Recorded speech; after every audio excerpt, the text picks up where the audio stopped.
If you're a cyclist or any other action sport enthusiast and you are currently debating between the GoPro Hero 13 and the DJI Osmo Action 5 Pro, well, you are at the right place. I just come back from a cycling training camp in Mallorca. I've brought both cameras. Which one fits best for your needs?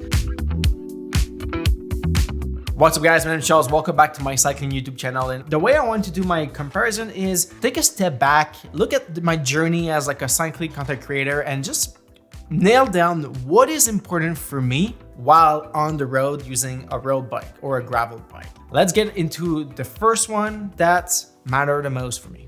The GoPro 13, it's literally the exact same design since a decade ago. It's those two prongs that open up and close. You struggle to pop those open, and when you have it open, they're super easy to fold back by accident. So that's a bit of a bummer. When it's mounted to your bike, whether you put it on the stem, put it under the handlebars, put it behind the saddle, it's staying there. It's not going anywhere until you stop riding your bike. So this is where I think DJI are 100% beating GoPro, and it's with their quick release system. You take this, it's magnetized, it clicked in almost by itself, and you just sort of help it out, boom, now it's there. Super sturdy. At first I was not too sure about that. I was like, is this going to cause some rattle on the bike with all the vibration? Will I be able to take it on and off with one hand? And I can confirm take it off without any hassles. In a second, it grabs by itself. The day that I went out with just the GoPro to film this this video of me eating on the bike, the camera stayed in place all day. I did not film anything from the side, in front. I did not film my descent because I just did not really want to take it off its mount. So that's a big plus for the Osmo. The Osmo comes with a case as an additional mounting point, so you can easily have your camera mounted vertically on the top. Boom. There you go. So for cyclists, this is a huge plus. The second most important category for me as a content creator is the battery life of my action cameras. And GoPros haven't really evolved their battery life over the last couple of years. Yes, they came out with the Andro battery, but in 2025, I feel it's sort of disappointing. The last thing I want when I'm out on the bike is to either carry extra batteries and then having to stop to swap those batteries, because swapping a battery while riding a bike is a challenge. And like on paper, both batteries are almost the same. They are the same height, the same width, the same length. Osmo do something with their software, and the power consumption of the battery is so much less than the GoPro. So the runtime of the Osmo is about 240 minutes of filming continuously, as the GoPro is like 140. This is something I felt in Mallorca, is the day I literally filmed everything side by side with both cameras.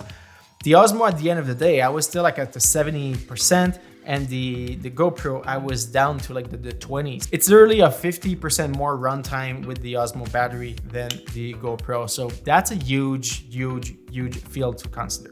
Another important category is the audio. As a storyteller, if you have bad audio, people's not going to stick watching the video. To be riding on the bike, talking to a camera, and I have to rely on the built-in microphones. And after my testing both on the bike and off the bike, we have some samples to listen. While riding a bike, the Osmo is slightly better. All right, this is an audio test at 44 kilometers an hour. How's the vlogging? No mic, nothing, straight into the camera.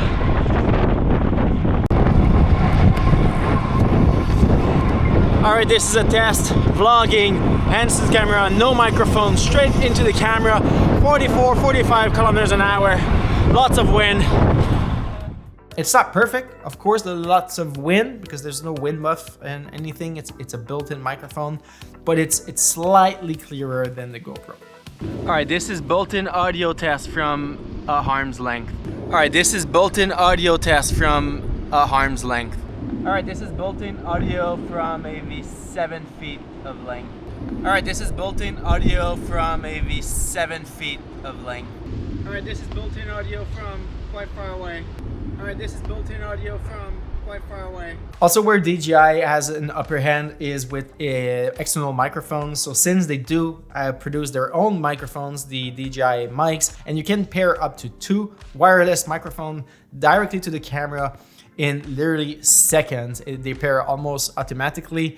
And what's cool about using microphone like that is, first, they have way better wind resistance because there's like this big muff. But also, if you want to be distant from the camera, it's great. If you want to do interviews, each person has a microphone. So it's really amazing that they just seamlessly connect wirelessly to the camera without much hassle. The GoPro, you can connect Bluetooth microphone to it, but they're all third-party microphones. The connection is not as seamless, and I just feel like this is just the perfect audio system for being on the go and on the move. So of course, as I'm moving back, and if I'm talking backwards, yeah, GoPro's not catching anything. So the fourth category is the image quality. How good do these cameras look? How versatile the image can adapt to different lighting situation? Which one just looks the best for the viewer? And I have to say, I don't really have an answer for that. I do believe both cameras are on par with each other. All right, so we're at the top of Sac Calabra. So we're going to be doing a side-by-side comparison of both the GoPro 13 and the Action 5 Pro from DJI. Go. As we're looking at footage here, we can see that the DJI has a wider field of view. Even if on paper it's almost the same, we could tell that the DJI is always a bit wider. In terms of the color temperature, by default, the GoPro is always a bit warmer, DJI a bit cooler. But for me, this is something that you can easily adjust later. When we freeze this frame, we can tell that the DJI sharper when we're slowing down. And this scene is quite interesting. As we go down to this really harsh, bad pavement, darker section, the DJI just had a better upper hand in terms of like the stabilization onto the low light. That's probably because of its sensor. In here, as we see, the dynamic range seems almost the same, but when you pixel peep, I think the DJI has better contrast between the shadows and the highlights. The Osmo Action 5 has a bigger sensor, so it's better in low light, but when it comes to like just regular usage, you really have to zoom in a lot to see a difference. And I believe as a cyclist, pixel peeping is not what we should be doing or considering as much. Like, do both look good? Yes. And the fifth category is the usability of the camera. So which one makes my life easier? Which one make me save time?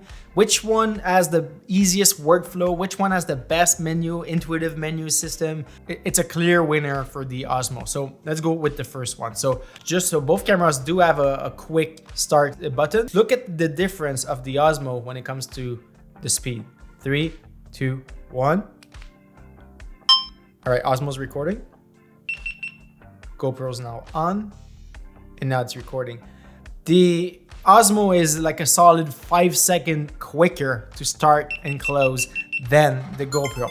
This is massive. André, yo, j'ai tellement eu peur pour toi. J'ai tout filmé. Oh my God, André! As we see here, my hand is leaving the camera and it's already recording. If there was any more delay than 2 seconds, I would have completely missed recording this epic fail from my friend. Something else, SD cards, memory. The number of time in my life that I've taken this SD card off a camera, brought it to the computer, transferred the files, take the camera to go somewhere else, and realize I forgot my SD card in the computer transferring files. Well, this is something from the past. The Osmo have built-in memory inside the camera, so you always have memory with you to record something. This is massive for me. So yes, you can still put a regular SD card, you put a big one. You will forget an SD card at some point in your life. So just to have the camera, to have a built-in 47 gigs of storage, for me, that's worth a lot of points. So which action camera should you get in 2025? Well, after watching this video, you can tell that I'm completely sold on the Osmo Action 5 Pro. They've beaten GoPro in every single field possible in terms of the battery life of the camera, in terms of the mounting option with the quick release system, in terms of the connectivity with the microphones. The image quality is better. Everything is just slightly above the GoPro 13 for a lower price. At this point, I really try to find like features on the GoPro that was better or missing here, and I haven't found any. So this is it.